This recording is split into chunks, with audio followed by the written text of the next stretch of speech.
Yo guys, Peter again. Got a little discussion video for today, and it's to do with Games Workshop. Now, before I get started with the video, I'm going to put this at the start, a little bit info at the start.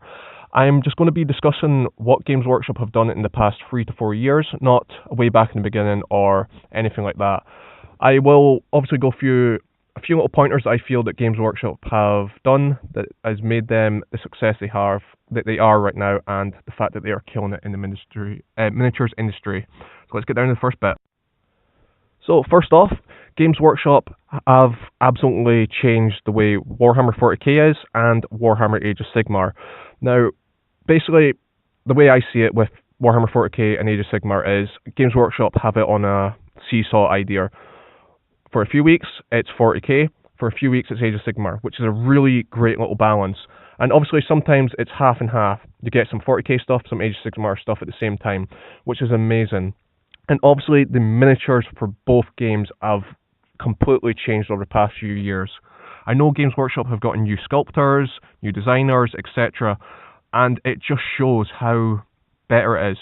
Obviously, Warhammer Fantasy is now Age of Sigmar, so it's completely changed from a sort of age edition, should I say. And Warhammer 40k is still going strong in its 8th edition, if I'm right, guys. If I'm not right, please hate me in the comments for that.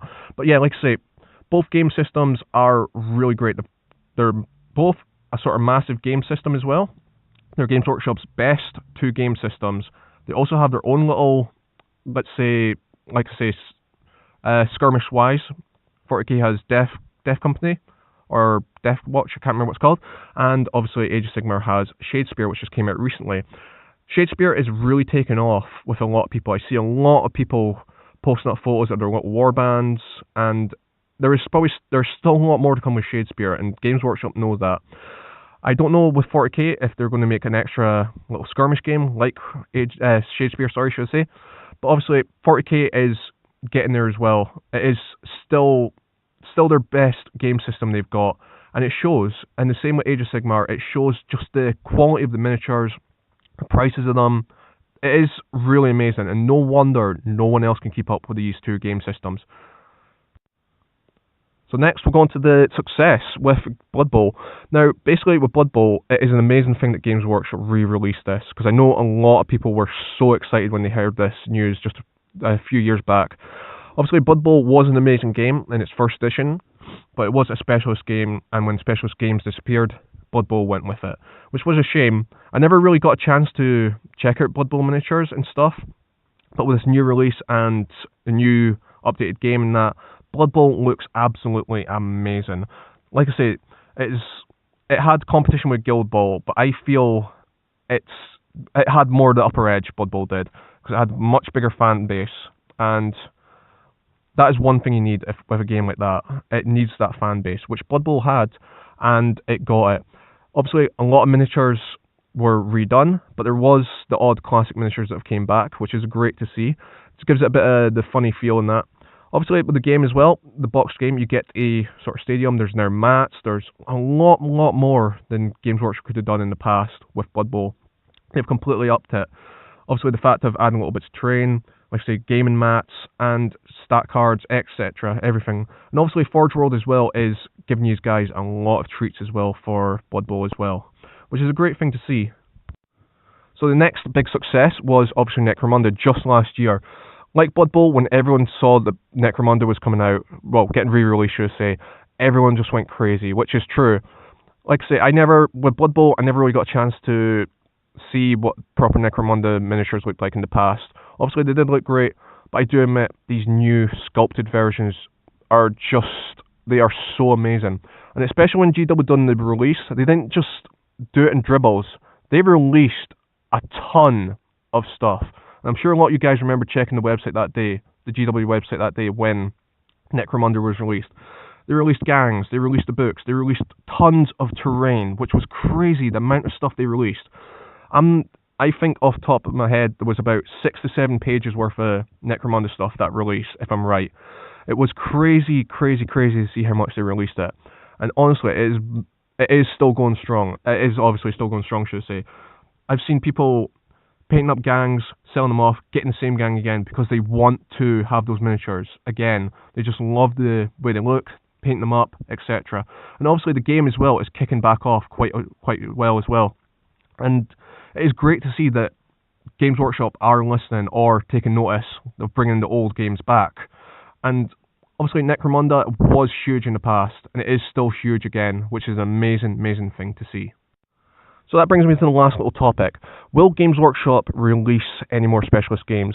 Obviously we're still waiting on Battlefleet Gothic, Mordheim, I'm hoping for, and Warmaster as well. It would be amazing to see these last sort of specialist games getting re-released. Obviously, like I say, I am hopeful for Mordheim, because Mordheim was my favourite of anything that GW has released. It's a shame that it went down with every other specialist games, but obviously that was understandable. It's not saying that Games Workshop aren't sort of sitting there making new Mordheim models, and with it, like I just said, with the fact of Necromunda releasing tons of terrain with that would be amazing to see Mordheim with tons of terrain. Obviously with Battlefleet Gothic as well, there's a lot of options for new ships, and even a couple of the new armies from 40k wise. You can just imagine how designed some of those ships would be. I don't know if they would keep it the same scale as they are, or maybe go slightly bigger. Obviously, I know Battlefleet Gothic at the moment has a bit of competition with the Star Trek game and X-Wing, but I do feel both those games have maybe fallen off the map recently, so this would be an amazing time for Games Workshop to cash in on such a classic game. And like all the other specialist games, a lot of people still do play Battlefleet Gothic, and it is still quite a big favourite. And like I say, Warmaster as well, the small scale version of Warhammer. It was amazing. It was a great little game, but I wouldn't prefer to paint those miniatures myself, just with how small scale they were. They were 10mm, if I remember right. But obviously, that was the point of it, being a small scale game and having the miniatures for that. And also, I just remember as well, Epic 40k. How did I forget that? Epic 40k was also a great little game from the looks of it. Just the scale of it with Warmaster as well. You could play little small games in that, and it was great. So, with that in place, what do you guys think? Should GW continue making any more specialist games, or re-releasing any more of them? Because GW are absolutely killing it at the moment, and if they do release any more specialist games, they're just going to go higher and higher. But also, going higher and higher means they fall harder and harder. If they release too many specialist games at one time, then they could lose a lot of sales, profits, and other games might get affected, like Age of Sigmar and 40k might get affected in a way if, let's say, Epic 40k or Warmaster come back. It's not saying they will anytime soon, and it's not saying Age of Sigmar or 40k are going to be thrown to one side anytime soon. But anyway, guys, I'd love to get your guys' opinion on this discussion, these topics that I've thrown out to you guys. Obviously, Games Workshop are absolutely killing it at the moment, and I don't see that stopping anytime soon.